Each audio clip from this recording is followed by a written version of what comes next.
I'm stuck pushing through the executive dysfunction to do literally anything. Cleaning, exercising, cooking healthier foods. I've lost myself because of it. Who can relate to this? I know I can.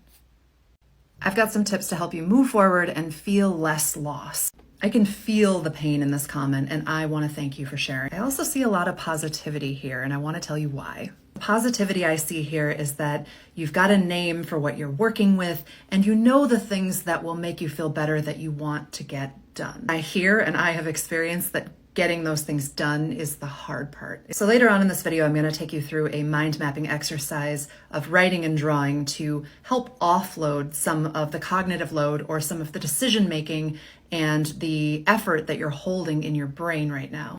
So watch through the end of the video, but first I want to tell you about why you should choose exercise first on this list and how we're going to get you there.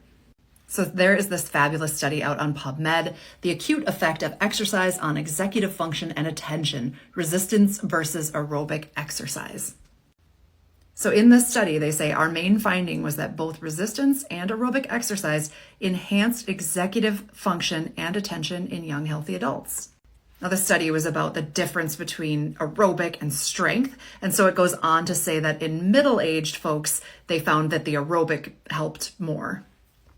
So armed with this study data and just my anecdotal feelings, I would recommend that you start with exercise. But then how do we get to the point where exercise feels like something we can do? That's where the mind mapping activity comes in. So as promised, I want to give you a little intro into the mind mapping exercise, but I think there's going to need to be a part 2 to go through that in depth. All right, so we know for the purposes of this exercise that we want to get in some aerobic activity to increase our executive function. So we are going to write walk, jog, wherever you're at, in the middle.